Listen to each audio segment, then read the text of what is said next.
चलो बच्चों, आज हम कक्षा 11वीं का दूसरा चैप्टर पढ़ने जा रहे हैं जिसका नाम है प्रभावशाली पत्र व्यवहार और विभिन्न शैलियाँ। मतलब कोई भी पत्र होता है उसका किस प्रकार से आप पे प्रभाव पड़ता है उसके बारे में देखा जाता है और उसको किस किस प्रकार से उसको लिखी जाती है उसके बारे में आज हमको पढ़ना है। तो हम स्टार्ट करते प्रस्तावना से चालू करेंगे कि किस प्रकार से पत्र लिखे जाते हैं उसके बारे में हम आज पढ़ेंगे। तो पहले है कि आज के इंटरनेट युग में प्रभावशाली संदेशा व्यवहार की कला व्यवसायिक व्यक्तिगत सफलता में एक महत्वपूर्ण घटक है। मतलब कि जो पत्र व्यवहार एक महत्वपूर्ण घटक माना जाए, मतलब महत्वपूर्ण एक अंग बोलते हैं तो वो भी है कि आज के ज़माने में कहीं पे भी आप देखते हो लेटर के द्वारा ही सारे का कार्य किए जाते हैं। आज के युग में स्थान और समय की सीमाओं को संदेशा व्यवहार के आधुनिक पद्धतियों का उपकरण ने लगभग समाप्त कर दिया है। मतलब कि पहले क्या होता था कि समय और क्या आने जाने में बहुत समय लग जाता था, तो उसके लिए पत्र व्यवहार का सुग्रस्थित माना जाता है कि वो अच्छी तरह से क्या हो सकते हैं।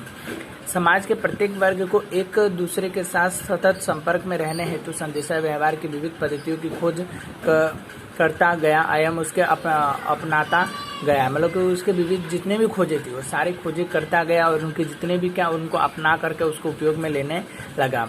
वर्तमान समय में संदेशा व्यवहार के आधुनिक पद्धतियों का अत्यंत त्वरित, प्रभावशाली, सरल और वह सस्ती और इसलिए वे लोकप्रिय है। मतलब अभी जो पद्धतियों को यूज़ किया जाता है तो बहुत सरल है और उनका क्या अच्छे से हम उपयोग कर सकते हैं और अपना संदेशा व्यवहार और तीव्रता से हम एक जगह से दूसरी जगह क्या भेज सकते हैं। इसलिए इसको क्या सब लोग सबसे ज़्यादा उपयोगी करते हैं। अपने देश में लोगों की शिक्षा का स्वभाव परिस्थितियों के लक्ष्य में रखकर के संदेश के व्यवहार की पद्धतियों का मूल्यांकन करके तो धंधा के वह ऑफिशियली बातों के लिए आज भी पत्र व्यवहार का आज भी मानव के अधिक आधार माना जाता है। मतलब कि क्या हमारे देश में शिक्षा का प्रमाण बढ़े उस कारण से, और साथ में क्या कोई आप पत्र भेजते हो तो सामने वाला व्यक्ति क्या होगा कि वो समझ सकता है कि आपने जो चीज़ वस्तु भेजी हैं जो उनके क्या तो एक तरह का सबूत माना जाता है। इसलिए क्या पत्र व्यवहार के मौखिक रूप से क्या आप वो झुठला सकता है, परंतु क्या कि लिखित स्वरूप में आप पत्र भेजते हैं तो उसको झुठलाया जा सकता नहीं है। ठीक है, आगे देखिए तो यहाँ पत्र व्यवहार का स्वरूप अवश्य बदलता है परंतु उसका महत्व जारी घटता नहीं है। मतलब कि उसका स्वरूप बदलता है। आप किसी भी राइटिंग में किसी भी प्रकार से आप लिख सकते हो परंतु क्या होगा कि उसका स्वरूप में किसी भी प्रकार का कोई भी परिवर्तन देखने को मिलता नहीं है। अब आगे हम पढ़ेंगे पत्र व्यवहार का इतिहास। पत्र व्यवहार जब से हो रहा है उसका क्या इतिहास रहा है, पत्र कब से शुरुआत क्या हो रहा था उसके बारे में सारे दिखे उसके बारे में हमको देखना है। तो पत्र व्यवहार का इतिहास अति प्राचीन है। वर्षों पहले कबूतरों के द्वारा आदान प्रदान होता था। राजाओं को लोग अत्यंत गोपनीय सूचनाओं को एक स्थान से दूसरे स्थान भेजने के लिए उपयोग किए जाते थे। पहले के ज़माने में क्या होता था, जितने भी राजा थे तो कबूतर के द्वारा भेजते होंगे।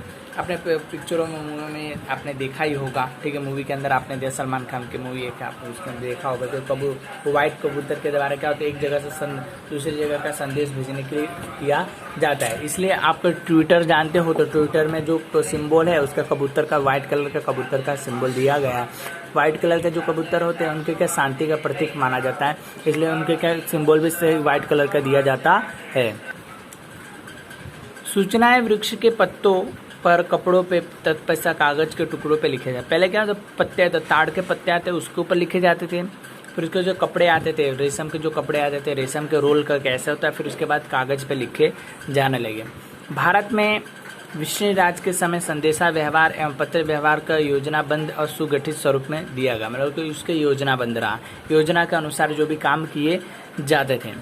तार और डाक का प्रारंभ किया गया। पत्र व्यवहारों में व्यापकता का उपयोग बढ़ गया। मतलब कि पत्र व्यवहार जितने भी होते तार और डाक, मतलब तार में क्या 24 घंटे के अंदर क्या होता था, कम समय में मतलब थोड़ा लिख करके और भेजना होता था। कार्ड जैसा आता, हाजिरी कार्ड आता है वैसा कार्ड आता था और वो भेज दिया जाता था, उसको तार कहा जाता। तत्पश्चात भारत सरकार ने संदेशा व्यवहार के तार टेलीफोन उस समय के आधुनिक उपकरणों का भेंट प्रजाओं को दिया और पत्र व्यवहार का अत्यंत महत्वपूर्ण बना। मतलब क्या हुआ कि जब तार का समय और डाक का सेवा गया फिर उसके बाद क्या टेलीफोन आया, टेलीफोन के द्वारा क्या बातचीत होने लगी।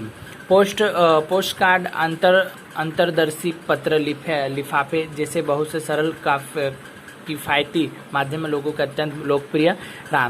पहले पोस्ट कार्ड होता था, छोटा सा मैं बोल रहा हाजिरी कार्ड होता समथिंग वैसा क्या देखने को मिलता था। फिर उसके बाद अंतरदर्शी पत्र, मतलब अंदर अंदर डाल करके पत्र को दिया, फिर लिफाफे के अंदर जाकर पत्र, ये सबको सबसे अच्छा लगने लगा था।